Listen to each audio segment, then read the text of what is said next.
There are moments in history when silence becomes more dangerous than error itself. Moments when confusion spreads so deeply that people no longer know whether those guiding them still believe in the truths they once defended without hesitation. We are living through one of those moments now, and perhaps that is why the words published today by Cardinal Gerhard Müller struck so many Catholics like thunder in the middle of a storm. Not because they were emotional, not because they were revolutionary, but because they were clear. Clarity has become rare inside the Church, and rarity gives weight. By the end of this video, you will understand why Müller's latest public intervention may become one of the defining doctrinal documents of this decade, and why many faithful Catholics now see in his words not simply criticism, but a warning issued from within the highest levels of the Church itself. Let us begin with the facts.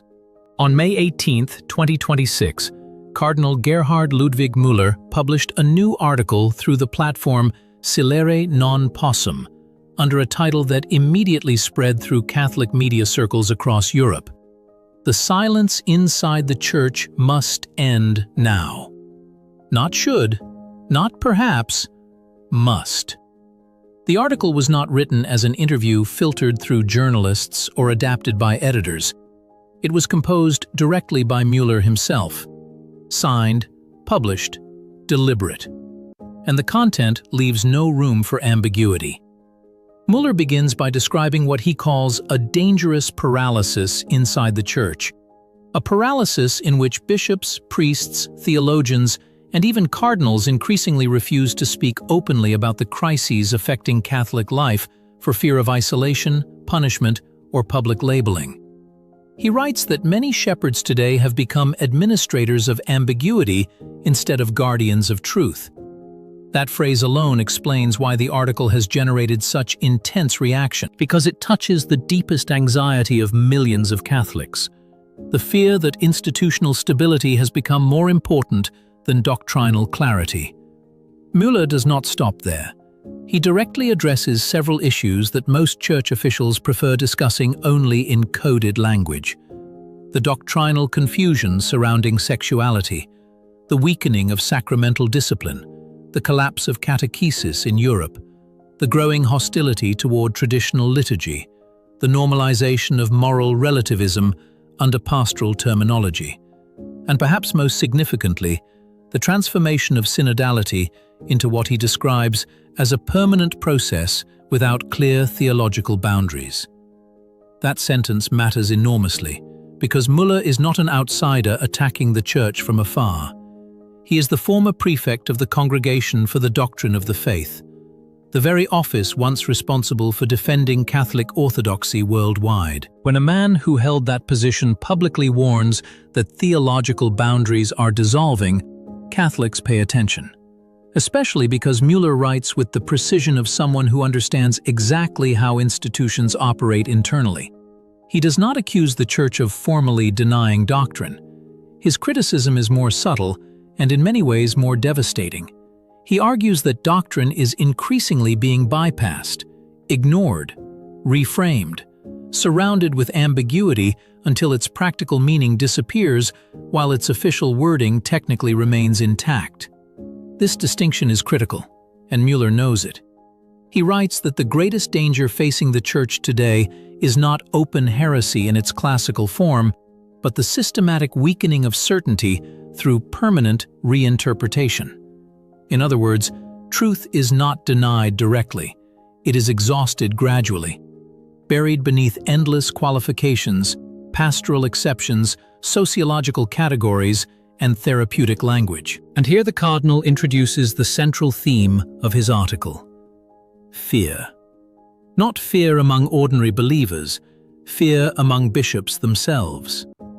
Müller claims many church leaders privately recognize the depth of the current crisis, but remain silent publicly because they fear consequences inside ecclesiastical structures. Fear of losing influence, fear of media attacks, fear of removal, fear of isolation. And then comes perhaps the most explosive sentence in the entire text: the Church cannot save the world by becoming indistinguishable from it. That line spread rapidly across Catholic social media within hours, because it directly challenges the dominant strategy of large sectors of modern ecclesiastical leadership. For decades, many church figures argued that adaptation would preserve relevance, that softer language would maintain dialogue, that ambiguity would reduce conflict. But Müller argues the opposite. He says the Church loses authority precisely when it becomes afraid to speak with supernatural clarity. And he grounds this argument historically. He recalls that Christianity expanded through centuries not because it mirrored surrounding civilizations, but because it contradicted them. The martyrs did not negotiate Roman paganism. The saints did not dilute doctrine to satisfy emperors. The apostles did not remain silent to avoid controversy. Truth survived because someone was willing to defend it publicly despite consequences.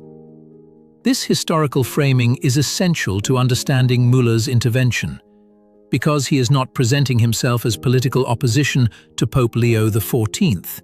He is presenting himself as witness to continuity.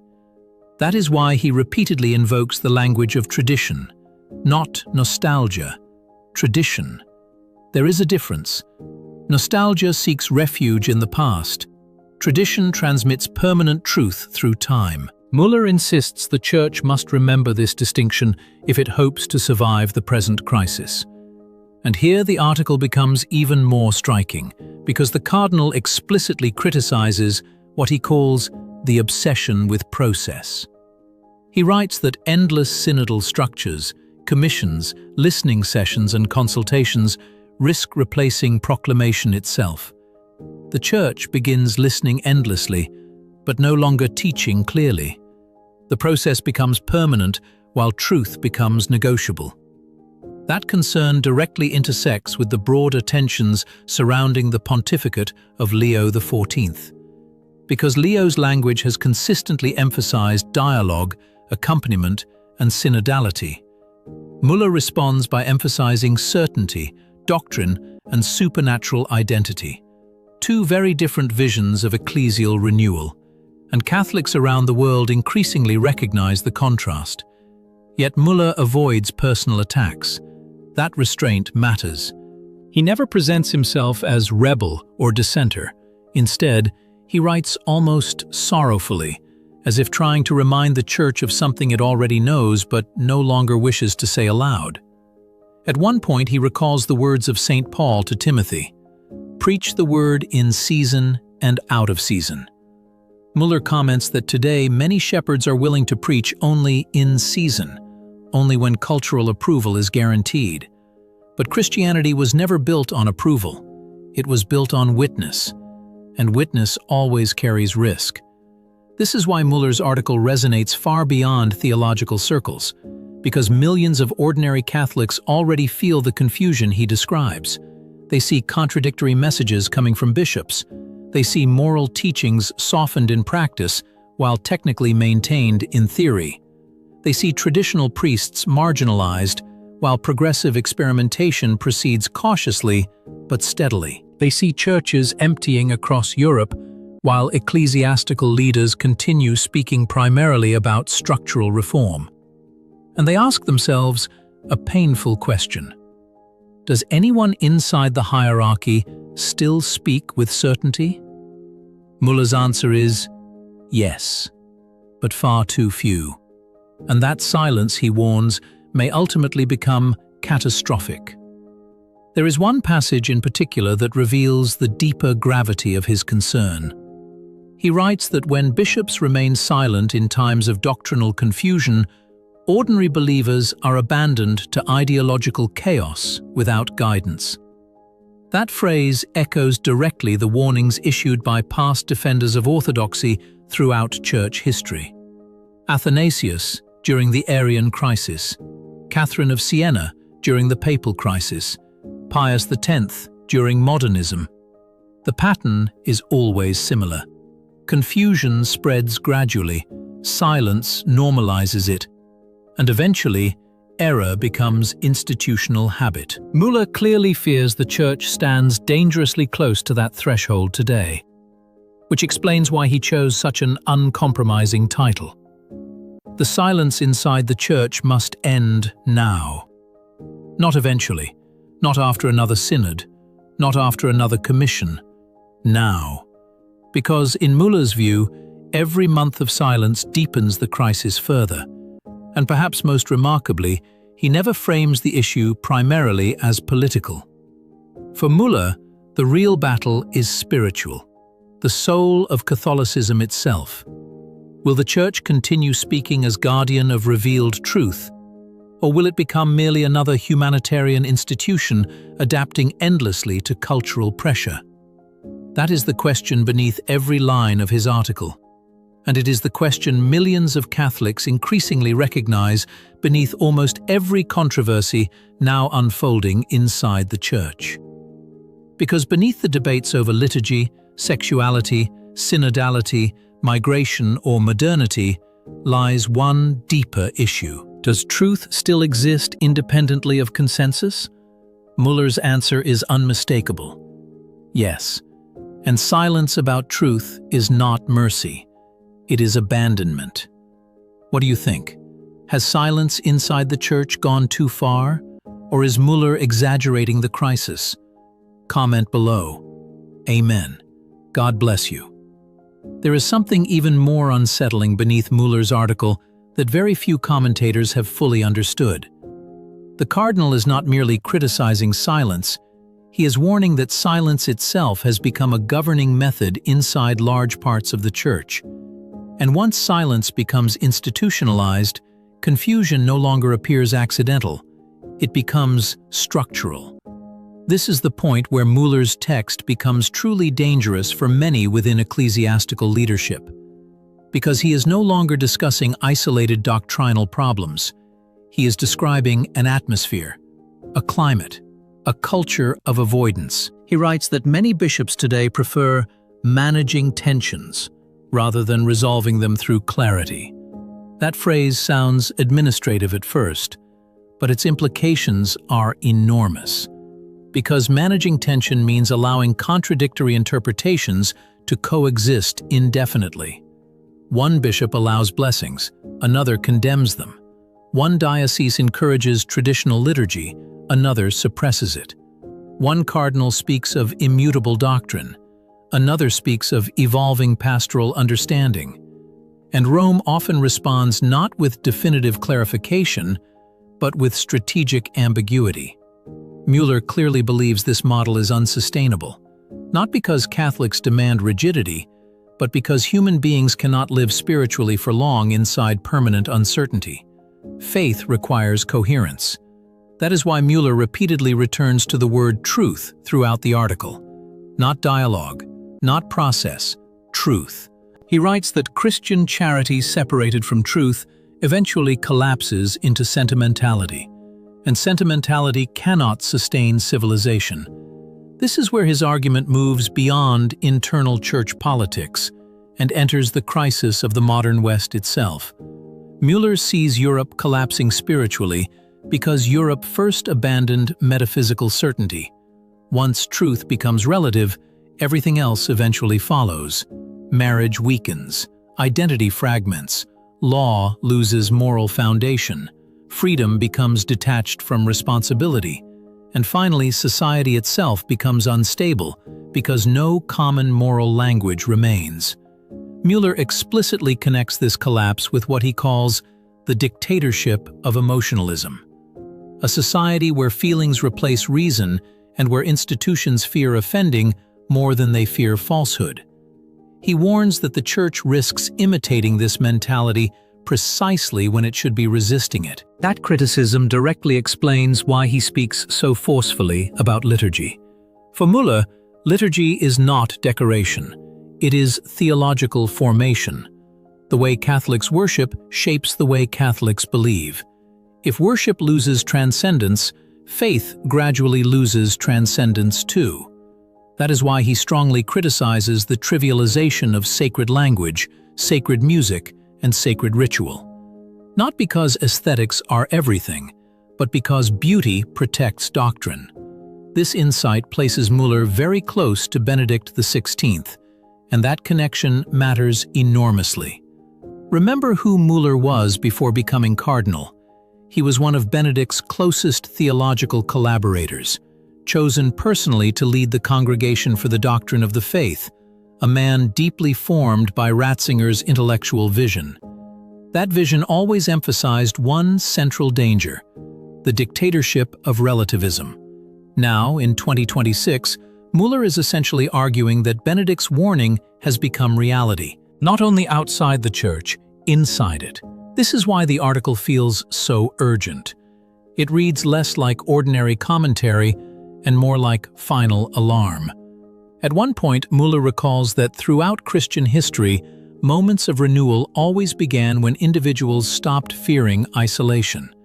Athanasius stood nearly alone against Arianism.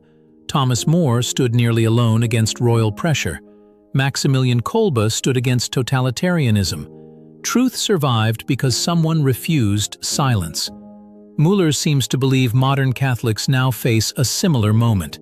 Not necessarily persecution through violence, but persecution through marginalization, through ridicule, through institutional pressure, through accusations of rigidity, extremism, or lack of pastoral sensitivity. And here he touches perhaps the deepest wound in contemporary Catholic life: the fear many priests now experience. Fear that speaking clearly about doctrine may damage their careers. Fear that defending traditional teaching may isolate them from their bishops. Fear that public clarity itself has become dangerous.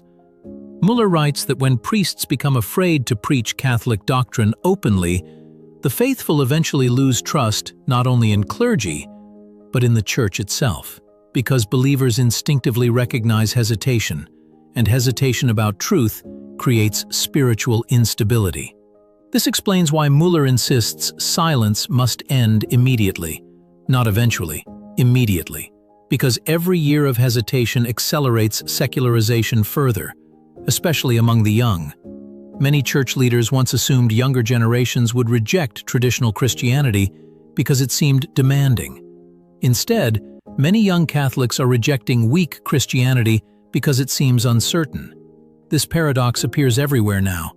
Young people attending Latin Masses, returning to confession, rediscovering Eucharistic adoration, studying catechisms, seeking discipline, structure, transcendence. Not because modernity failed technologically, but because it failed spiritually. Müller understands this deeply, and that may be why his article carries such emotional intensity beneath its intellectual precision. He sees an entire civilization drifting toward emptiness, while many church leaders still speak primarily in bureaucratic language. Committees, processes, listening structures, pastoral pathways. Meanwhile, ordinary believers search desperately for certainty, for roots, for something eternal. Müller's answer is uncompromising. The Church already possesses what the modern world lacks: truth. But truth only transforms history when proclaimed courageously, not hidden diplomatically. That is the final challenge running through every paragraph of his article. Courage. Not political courage, spiritual courage. The courage to speak clearly when ambiguity becomes fashionable. The courage to defend doctrine when compromise becomes easier. The courage to risk criticism for the sake of fidelity. And perhaps this explains why so many Catholics reacted so strongly to Müller's words this week. Because whether one agrees with him completely or not, millions instantly recognized something authentic in his voice: conviction. In an age drowning in carefully managed language, conviction itself has become shocking, especially inside the Church. What do you think? Is Cardinal Müller right that silence has become part of the crisis itself? Or should the Church continue prioritizing dialogue and caution? Comment below. Amen. God bless you.